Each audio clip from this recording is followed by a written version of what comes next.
Welcome to Pretty Lies and Alibis. Join us as we seek the truth and travel the long road to justice. Hi, Alibiers. Gigi here, flying solo today. Wanted to get in a new episode. Got a few things to tell you. First, we've told you from the beginning that we may find things afterwards and bring them back and do a little time hopping. First, want to give a big thank you to Allison, who I met on the beach last week for the book. She sent me a copy of a book called Poison Dynasty, which is kind of similar to the whole Alec Murdaugh case. So thank you, Allison, for that. Really appreciate it. So we're just going to get started because there's a lot here. I'd like to get through all of this body cam footage with Charles. But before that, sometime in November of 2018, Lori and Chad were sealed in the temple. Lori said Moroni had given her to Chad and the Savior was there. Gibb told Nate Eaton they felt they were sealed by those on the other side of the veil that had the authority to do that. They were both still married at this time, by the way, and both Charles and Tammy were alive. She said it was okay they did this because they had been married so many times before, their spouses would understand someday. So there you go. At some point, Chad makes a portal in Lori's closet so Lori can visit him. I would love to see a hidden camera of that, her sitting in the portal. So in our last episode, we gave some iCloud information and couldn't figure out who Melanie 2 was on Lori's stored contacts. And I went back through some of the document dump. It looks like investigators traced that number back to Chad and Tammy. So obviously that was a number that Lori was using to communicate with Chad.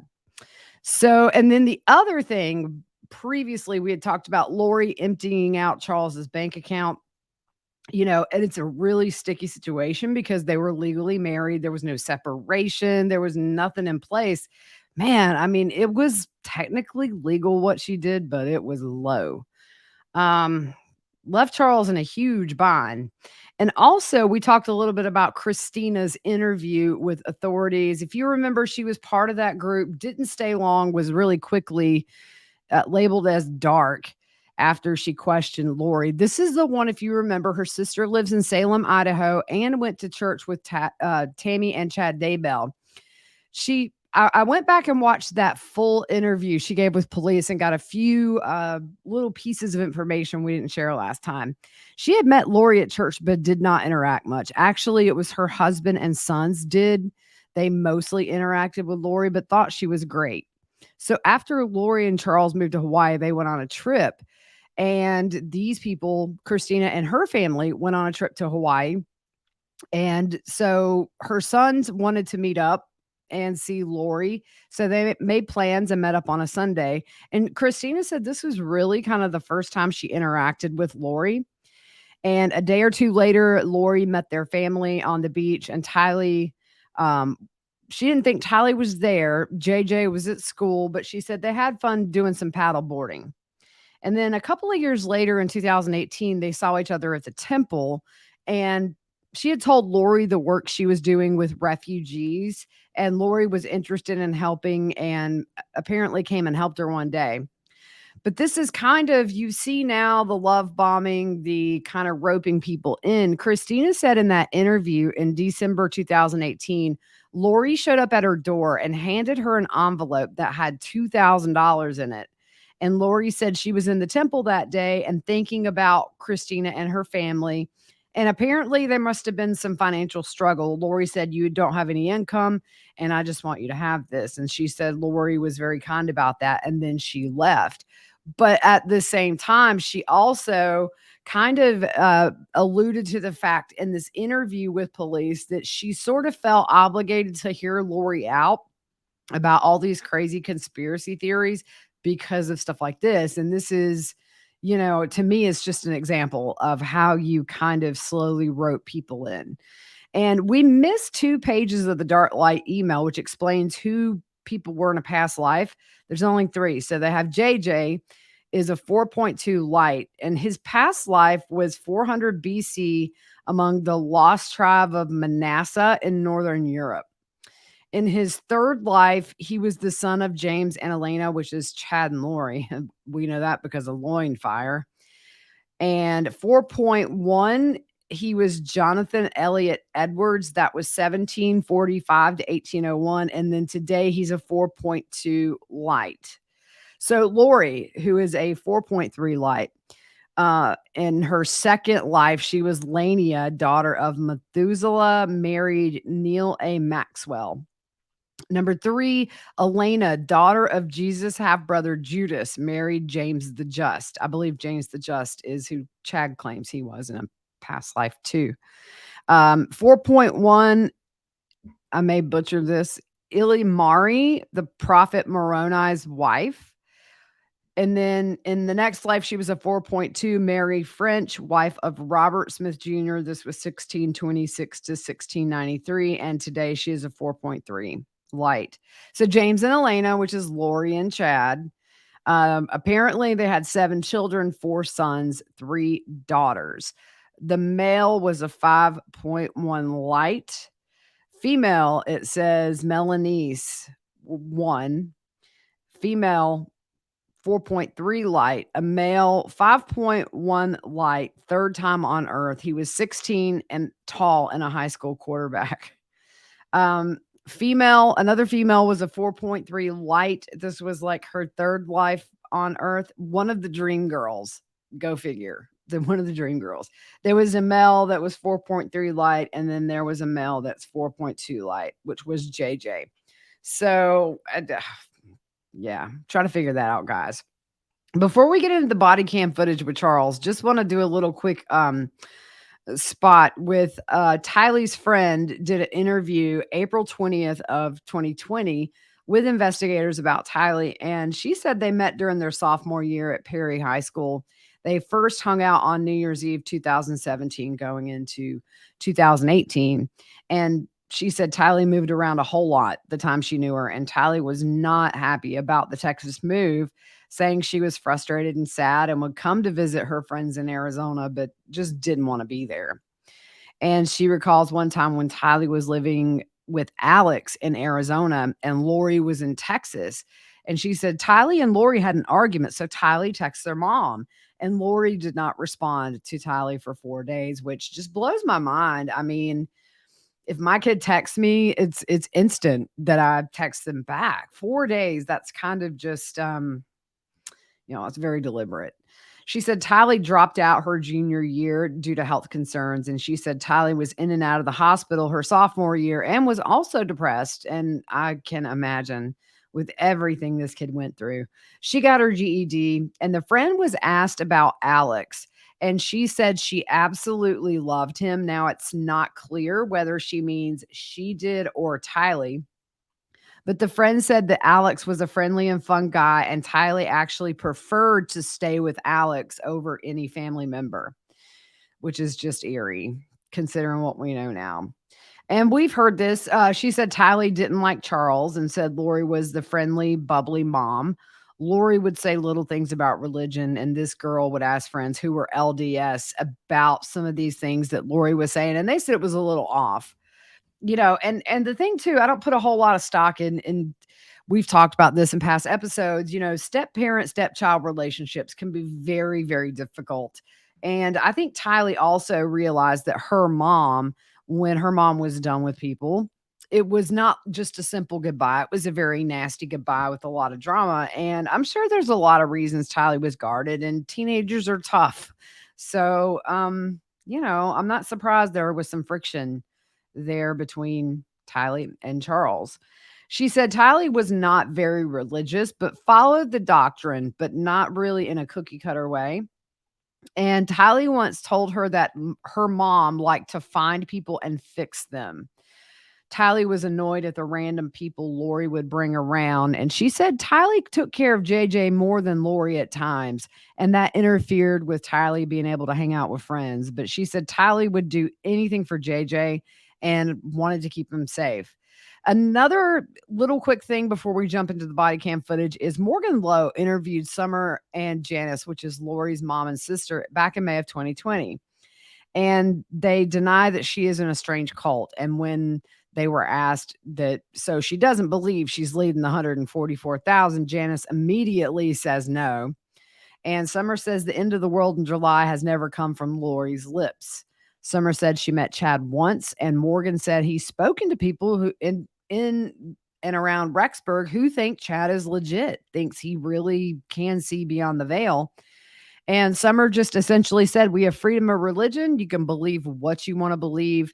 She said most of what has been reported, it's just flat out not true. And when asked if they thought Chad brainwashed Lori, I mean, Janice immediately laughs out loud and says, no, he couldn't do it. It's not possible. So, just some little nuggets before we get into this body cam footage with Charles. This was on January the 30th. Now, if you remember, Charles had flown back into Arizona. Lori had taken the money. She had taken his truck. She's moved everything of his out of that house with the exception, I believe, of one box of clothes that is hidden behind some food storage. And then she had said some very disturbing things to him over the phone that she would kill him if he got in her way. So Charles is obviously already set off nervous. And so the body cam starts with him saying that he can't get in touch with his kids. And the officer asks how old they are. And Charles says 6.5 and 16. And the officer asked Charles, how long have you been trying? And he says 2 days. Charles says she's lost her mind. He says we're LDS. She thinks she's a resurrected being and a god and a member of the 144,000. She also says Jesus is coming back next year. She took all of our money out of the bank account today. My truck is gone from the airport. And he says she was the one that went to the airport and got it. He tells the officer that he went to Community Bridges and filled a report out, and they ordered a pickup for Lori an hour and a half ago. So this officer asks what makes her a threat to herself and to others, and Charles says she's threatened to murder me, to kill me. And the officer asks when she said that, and he points to a car and says his bishop is in that car, and he was on the phone with Charles when Lori said she would have him destroyed. So the officer says that's not a threat to kill you. It's really hard watching this body cam footage because Charles really kept his cool when it was really clear these officers weren't super taking him serious. I think the ones at the house, when these guys right here, out of all, maybe took him a little more serious. But Charles said yesterday, she threatened to kill him. And the officer said, what did she say yesterday? Charles said, Lori says, you're not Charles. I don't know who you are, what you did with Charles, but I can murder you now with my powers. The officer says she's speaking as a spiritual being. And Charles says she's not here. She's lost her reality. So the officer asks if all this is recent. And Charles says it's been going on for about 4 to 5 years, but it's gotten really bad lately. She's going to the temple every day, speaking to Moroni and Jesus Christ, and they tell her what to do. So he said 4 or 5 years, it's been going on. So that would put this at the time between 2014 and 2015 when we had several people say this is around the time she became obsessed with Chad's books. So Charles says the last couple of days, she said, you're not Charles, you're Nick Schneider.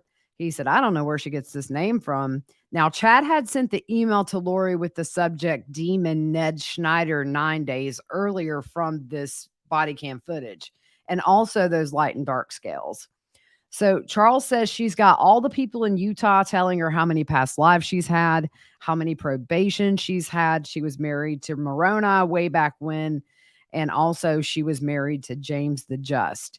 And the officer says, this is all foreign to me. And Charles says it's foreign to me. It's crazy stuff. And the officer explains that he's not LDS. So Charles says she's just making no sense. And he says he hasn't seen JJ, who is 6.5. And he says he wants to do this now, talking about the pickup order. The officer says they do have it. And Charles asks if she doesn't answer, what do we do? The officer says, if she doesn't answer, we can't enforce the order. Now, I looked up the process for a mental health pickup in Arizona. Here's what I found. I don't know if it's changed since this interaction that Charles had with police, but number one, the petition is reviewed within 3 days by a provider who determines if an evaluation is needed. Number 2, if the petition is accepted by the provider, a pickup order is sent to police. Number 3, the police will go to the location of the person and take them to the provider. Number 4, the person will be involuntarily admitted for an evaluation. And number 5, the provider has 24 hours to evaluate if the person will continue with the court-ordered evaluation. Hers was initially, I think, a 72-hour hold, and we'll get to that later. But let's take a quick break to give thanks to our sponsor. And this week is Everlywell. Take action today for a healthier tomorrow with Everlywell. Their at-home lab tests and vitamins and supplements can help you get the knowledge and support you need so you can become a healthier you. It's digital healthcare designed for you, all at an affordable and transparent price. With over 30 at-home lab tests, you'll be able to choose the test that makes the most sense for you to get the answers you need, like the women's health test or food sensitivity test. So Fruit Loop decided to take the food sensitivity test, and she learned a good bit throughout those results. Not to mention the testing process was really simple with just a finger prick, and then follow the instructions to send the sample back to the certified lab for the results. Fruit Loop found out about some food she's moderately sensitive to, and she's going to discuss that stuff with her doctor at the next visit. So Everlywell partners with you to get the answers you need. And for listeners of Pretty Lies, Everlywell is offering a special discount of 20% off an at-home lab test at everlywell.com/whattheworld. That's everlywell.com/whattheworld for 20% off your next at-home lab test. everlywell.com/whattheworld. So back to it. So now we just went through what police can do with these orders. And Charles, at this point, Charles is at his house and it's like he can't get in. She's changed the locks. So Charles asks if he can bring him to his house. And the officer asks if he lives there. And Charles says, yes, my name is on the lease. The officer asks if there's any order of protection, and Charles says no. So the officer asks, how does she pose a threat to your children? And Charles says, I don't know what she's going to do with them. I don't know if she's going to flee with them or hurt them. And I mean, right there, he nails it, because this is what happens end of August, beginning of September. She flees with them and then hurts them within the month of September. The officer says, you don't even know if she's here right now. And Charles says he doesn't know the garage is closed and locked, so he couldn't tell. So the cop asks, is it possible her car and his truck is in there? And Charles says he didn't think she could fit his truck in there.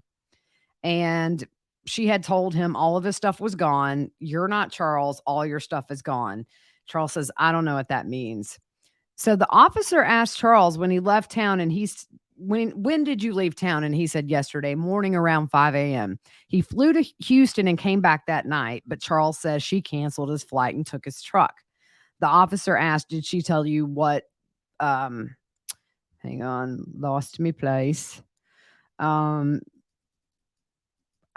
officer asked, did she tell you that she took the truck? And Charles says no, she knows the code and she knows where he usually parks it. So the officer asked if Lori went with him to the airport, and he said no. And Charles explains he takes 45 round trips a year, but she knows where he parks because of the handicap plate for JJ. And the officer asked if he's filed a stolen report with police and asked how Charles knew she took it. I mean, he just answered this. And the officer says, you suspect. And Charles says, I suspect. He says she has the keys and the door code to the truck. I mean, don't take a rocket scientist. So Charles says, I just want to see that my boy's okay, which is JJ, and she's got a pickup order. And the cop says, so you live here? Charles says, oh yeah, all my stuff's in the house. We have a beautiful service dog. My daughter's room is right there up front. Notice the whole time he calls Tylee his daughter. He never says stepdaughter, her daughter from a previous marriage, my daughter. And the officer asked why he didn't just go home when he got back. And Charles said she told him not to come near home and that all of his stuff was gone. Charles says she's not stupid. She could have done anything. And Charles says he thought this would be the best way to do it, especially with the bishop witnessing what she did on the phone earlier today. And he says she's psychologically gone. The cop asks if they'll talk to her. If they talk to her, will she be able to have a rational conversation with them? And Charles says, I'm sure she will. We've seen this before. We see it later when Charles is murdered. She does not go in there and say, we didn't kill Charles. We killed a demon. She talks rational. She knows how and when to talk rational. So the officer says she'll probably tell me I'm crazy. And Charles says, oh, you're a dark spirit. Charles says, I'm a dark spirit. The bishop's a dark spirit, whatever that means. He said it's been going on again for 4 to 5 years, but has gotten worse in the last several months. And he's tried to ignore it, hoping it would get better. So, when asked if she's medicated or has been going to a doctor, Charles says she won't go because she's a translated being and she cannot be killed and she cannot die. Charles also said she told him that she told him and both the bishop that he heard this, not just me, and he kind of pointed to where the bishop was. Charles tells the officer that he loves her to death and this is killing him. He says their 13th anniversary is next month and they've had a great marriage. And all of a sudden in the last month, it just blew up. She's just lost connection. Well, what happened in the previous month? I mean, we know that they met in October, but you got November, December, her and Chad are talking a lot. They're already getting burner phones. That's what happened. That's why it just blew up in the last month. So the officer asked if she's threatened the kids, and Charles says that day with the bishop on the phone, Lori said, come get the kids. I don't care. Come take them. The officer asked if she made a direct threat to the kids, and Charles says no. So the officer asks about Lori threatening him and asks if it's in a spiritual way. And Charles says no. She said, I will kill you. You're not Charles. Nobody will care. So the officer says, so at this point, she doesn't think you're Charles. Charles says she thinks I'm Nick Schneider.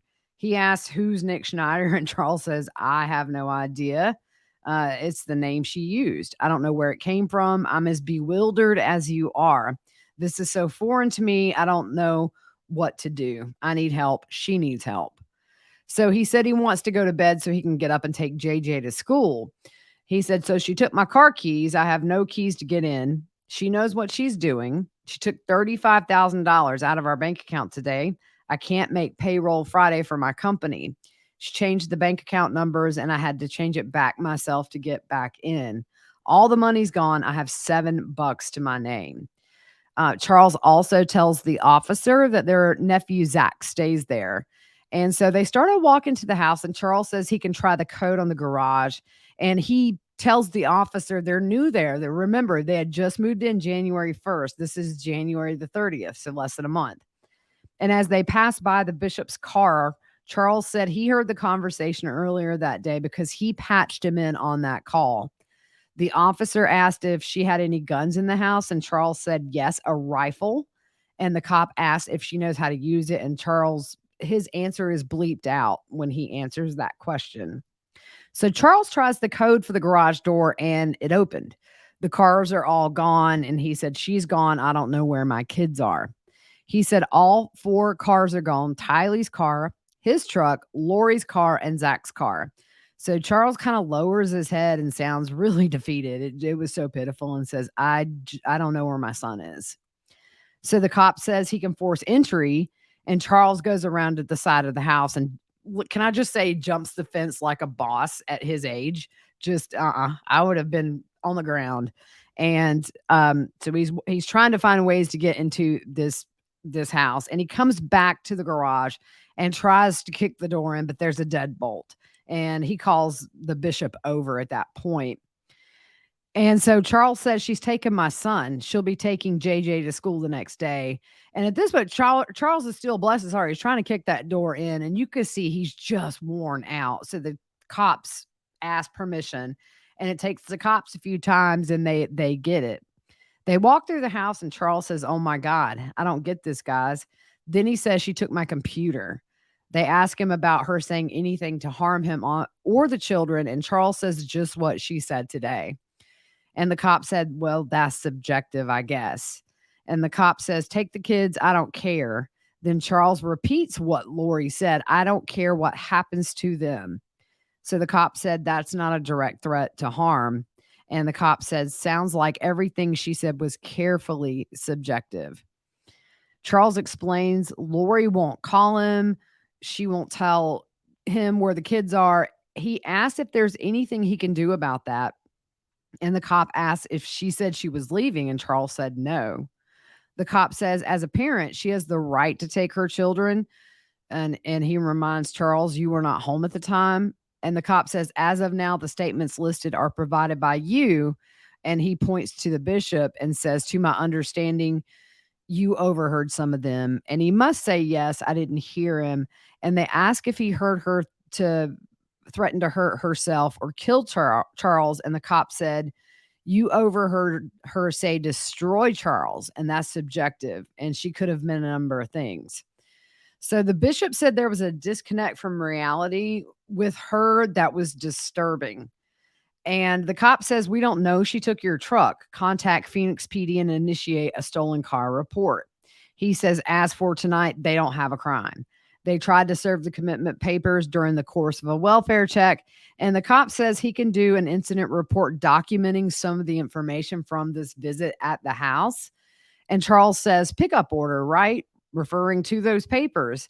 And the cop said this was two separate calls. He said, normally they don't do this, referring to that pickup order after 10 o'clock at night. Another officer said that's a civil order and they can't execute a search warrant without a judge's order at night without a specific reason. So the other cop says the only reason we're here is because of statements you made to dispatch, and we came to conduct a welfare check to make sure your children are safe. He said they'll have to do an incident report since they forced entry into the home. And he says at this point, Charles can file a missing persons report. And Charles says, she's taken my son out of school. And the cop says she has the legal right. She's the parent. And, it just bothers me because you've got the bishop and Charles both saying that she, and subjective, my Fanny, those are very odd statements. And you would think that these cops would do whatever they could to get her picked up on that order, at least. And I mean, at this point, Charles just sounds really exasperated and says, what can I do, guys? And they said at this point, report about the truck with Phoenix police. Charles asks if he can use GPS to track the truck. And the cop says you can use whatever service that truck has. And the cop said, even if you file a missing person report, then we find her and ask, are you missing? And she says no, then she's not missing and they'll let her go. So Charles asked again about the pickup order, and the cop says if we come across her, we can serve her with that and take her to Community Bridges. If she is found in another city like Flagstaff, they're not going to take her. That's an order that's only going to be held in that area. And the other cop says he understands the situation Charles is in, but they're explaining what they can do on their end legally. So Charles says he'll file the truck being stolen and a missing person report.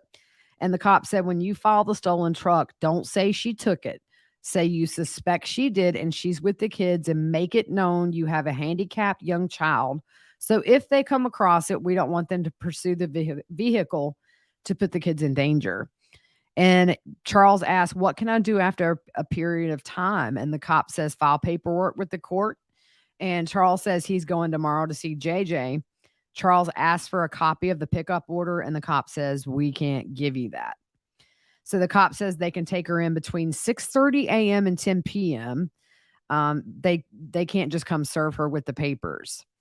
Charles tells the bishop he needs a ride in the morning to get a rental car and tells him to go ahead and go on home. So the cop says what's going to happen is they'll hand off the pickup order on the morning shift. And he says if she comes home tomorrow, Charles can call them and they'll come out with the pickup order. They ask for Charles's driver's license. And he says Lori also has a Hawaii driver's license on her too, which we found out through some flights she had booked later on.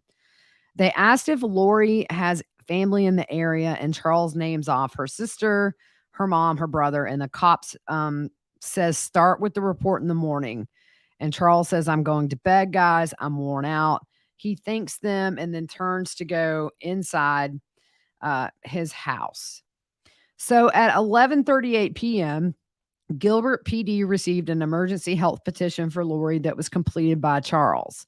And it was an involuntary hold for a 72-hour observation at Community Bridges. Lori told him, he's not Charles. I don't know who you are or what you did. with Charles, but I can murder you with my powers, and referred to Charles as a dark spirit. That's on that petition. And they note here that Iplos was first seen on Zulima's text messages. Gibb told authorities Iplos was a combination of dark spirits that occupied Charles's body after Ned Schneider left his body. So we're going to stop here because there's one more thing of body cam footage, and then Lori and Tylee and Melanie Gibb go into the police station. We'll do those in an episode, but it's really hard reading this because I understand on one hand, the cops are a little bit, their hands are tied somewhat in what they can do with all this, but it's just so sad to see that disconnect with Lori and these things she's saying. And the fact that she has JJ and Tylee in her custody, that nothing is being done. Um, I don't care if it's 11:30, you got to make sure the kids are safe. All this makes me really ill, y'all. It's hard to watch because Charles is so understanding and patient. And the next couple of body cam footage, the cops are just really sort of rude. But anyway, so that's all for these. We will be back tomorrow, finish up these other body cam footages and the visit by Melanie Gibb and Lori and Tylee to the police station. Also, we have some 911 calls that Charles made that next day before and during while Lori is at Gilbert PD filing that report about her purse. All right, guys, we will see you soon. Take it easy.